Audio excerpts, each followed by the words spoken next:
जीवन की पुस्तक रोमियो की पत्री अध्याय 8।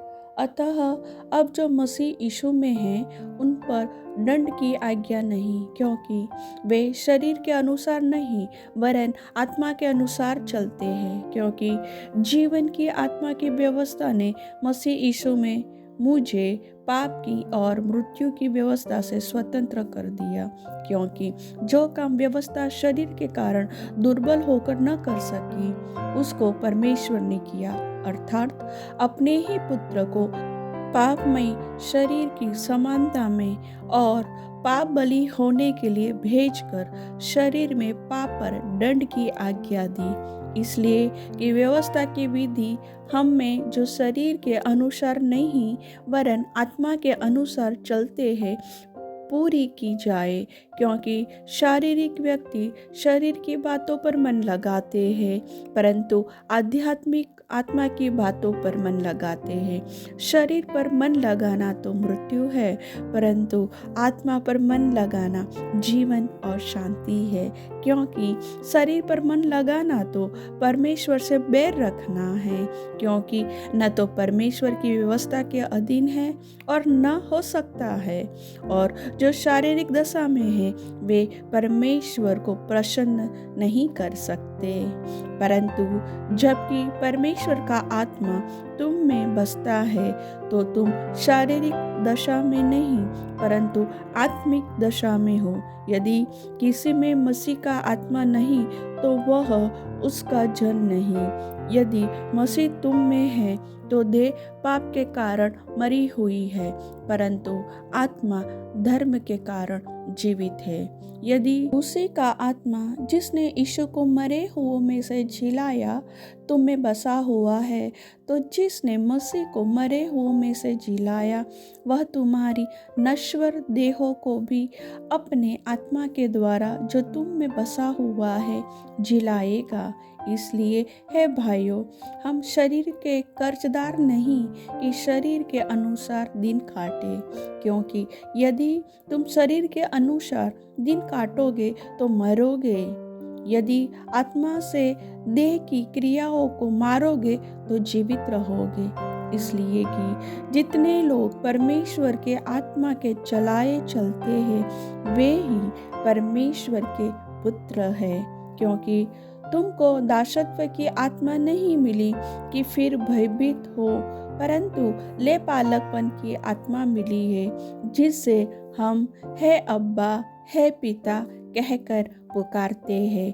आत्मा आप ही हमारी आत्मा के साथ गवाही देता है कि हम परमेश्वर की संतान हैं, और यदि संतान है तो वारिस भी, वरन परमेश्वर के वारिस और मसीह के संगी वारिस है, कि जब हम उसके साथ दुख उठाए तो उसके साथ महिमा भी पाए। क्योंकि मैं समझता हूँ कि इस समय के दुख और क्लेश उस महिमा के सामने जो हम पर प्रकट होने वाली है कुछ भी नहीं है। क्योंकि सृष्टि बड़ी आशा भरी दृष्टि से परमेश्वर के पुत्रों के प्रकट होने की बाट जो रही है। क्योंकि सृष्टि अपनी इच्छा से नहीं पर अधीन करने वाले की ओर से व्यर्थता के अधीन इस आशा से की गई कि सृष्टि भी आप ही विनाश के दासत्व से छुटकारा पाकर परमेश्वर की संतानों की महिमा की स्वतंत्रता प्राप्त करेगी। क्योंकि हम जानते हैं कि सारी सृष्टि अब तक मिलकर कराहती और पीड़ाओं में पड़ी तड़पती है। और केवल वही नहीं पर हम भी, जिनके पास आत्मा का पहला फल है, आप ही अपने में कराहते हैं और ले पालक होने की अर्थात अपनी देह के छुटकारे की बात जोते हैं। इस आशा के द्वारा हमारा उद्धार हुआ है। परंतु जिस वस्तु की आशा की जाती है जब वह देखने में आए तो फिर आशा कहाँ रही। क्योंकि जिस वस्तु को कोई देख रहा है उसकी आशा क्या करेगा।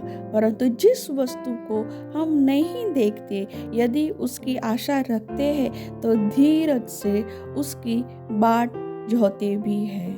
इसी रीति से आत्मा भी हमारी दुर्बलता में सहायता करता है, क्योंकि हम नहीं जानते कि प्रार्थना किस रीति से करना चाहिए, परंतु आत्मा आप ही ऐसी आहें भर भर कर जो बयान से बाहर है हमारे लिए विनती करता है। और मनों का जांचने वाला जानता है कि आत्मा की मनसा क्या है, क्योंकि वह पवित्र लोगों के लिए परमेश्वर की इच्छा के अनुसार विनती करता है। हम जानते हैं कि जो लोग परमेश्वर से प्रेम रखते हैं उनके लिए सब बातें मिलकर भलाई ही को उत्पन्न करती है, अर्थात उन्हीं के लिए जो उसकी इच्छा के अनुसार बुलाए हुए हैं, क्योंकि जिन्हें उसने पहले से जान लिया है उन्हें पहले से ठहराया भी है कि उसके पुत्र के स्वरूप में हो, ताकि वह बहुत भाइयों में पहिलौठा ठहरे। फिर जिन्हें उसने पहले से ठहराया उन्हें बुलाया भी, और जिन्हें बुलाया उन्हें धर्मी भी ठहराया है, और जिन्हें धर्मी ठहराया उन्हें महिमा भी दी है। अतः हम इन बातों के विषय में क्या कहें? यदि परमेश्वर हमारी ओर है तो हमारा विरोधी कौन हो सकता है? जिसने अपने निज पुत्र को भी न रख छोड़ा परंतु उसे हम सब के लिए दे दिया, वह उसके साथ हमें और सब कुछ क्यों न देगा? परमेश्वर के चुने हुओं पर दोष कौन लगाएगा? परमेश्वर ही है जो उनको धर्मी ठहराने वाला है। फिर कौन है जो दंड की आज्ञा देगा?